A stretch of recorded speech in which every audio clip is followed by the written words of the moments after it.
thiang hing pakhat raiwa fapa asinanga apinga Emmanuela insa in alo puang lo nai to ni chutia zol nei isayan no bol hulai nge mai chuan zudai ram thimlam thinglang kwa ni zol nei pakhat mika auma ani ko chuan lali suwa pya tu tu hi hetiam dia alo puang ve to ni Nima sila nak Bethlehem Efratha Judarama Sangkap Takzinga Tela Dele Mala Nakmala Katakhian Israel Ho Rorel Tu Alo Chuaka Diin na di kun alo puang lo ve bok to ha chuti hun lai ve chuan zol nei ni bo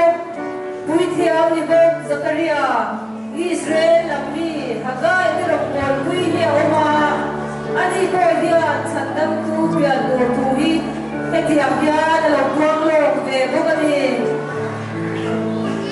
O Zion Fatu Nasanakin Bimla O Jerusalem Fatu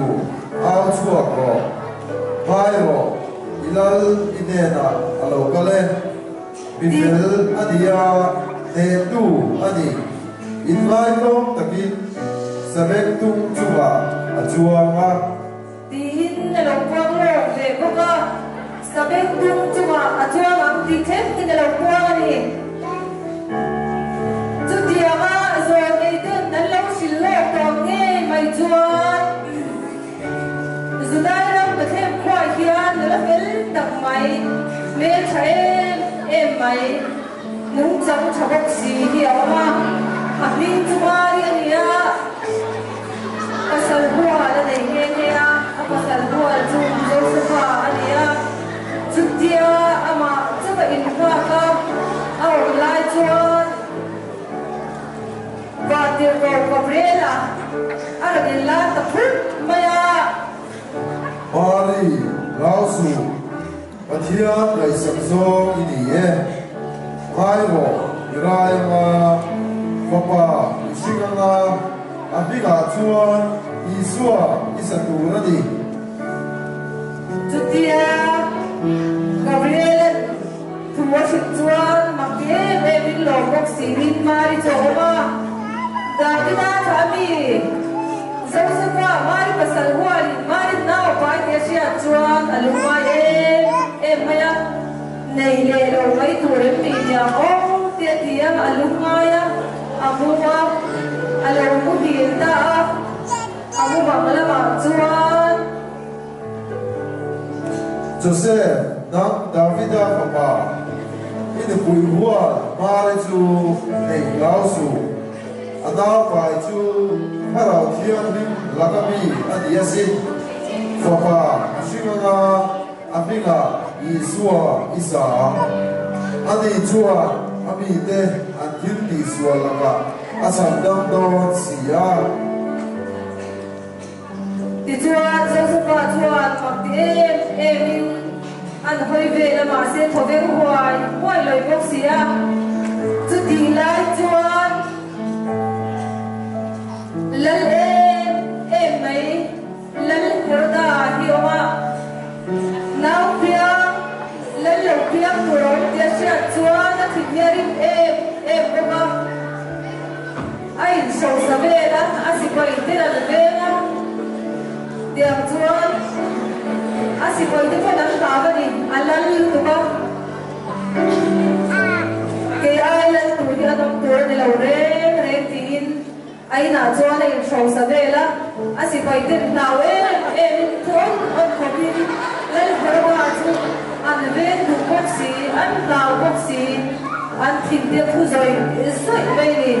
ti chuan ke island dakya dom tur de laure tin naw lo bia tu kha chimi tumin an kalta asiko intera chuan law boxi ni nan zui le ta ti chuan mari le zo sa ka ko na pia no te ne de sem ko kina chuan mari le zo sa ka ko oma now pia chian an si ron zuin ko chak mi fi pathum ni ko chua an si em chu ron zuin de hem bong ilam an ron pana an kal zela now biang chu chi mai pu nge en du bok sia ha to soi nei theravin an nei ro hu ber per ke gi ram ka cham te berote murate atte aza takin sibai at puka lal hoda om lo na lambang bong ma chuan an tal ya te le ta chuti lai ben chuan chuti ram wa chuan beram putin beram an de na nuam tida mea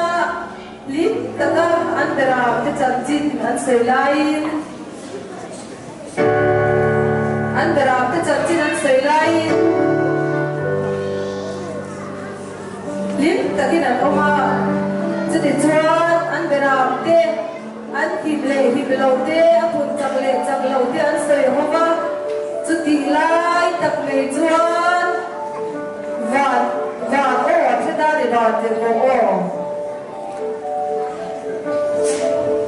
lao su lang ngai ro mi tin ta tu san chit cha lo me me ga thet che wa ni khoi na hian ita davida khua chan dam tu apiang ta lal krista chu tin hey hi ita chit chia na tu ani nau se wa na tu ran cho be ka the ka mu in buwa an lo em ti khan be them ro in lam parin van ni te an kala mera pu te hi min ro chade o mai le wangin thara thia min te no pu e mani khati zam ko kan lem chan thek chu nia kan hin chara no bang bang te primary department lo chuak sela la kan han sa ma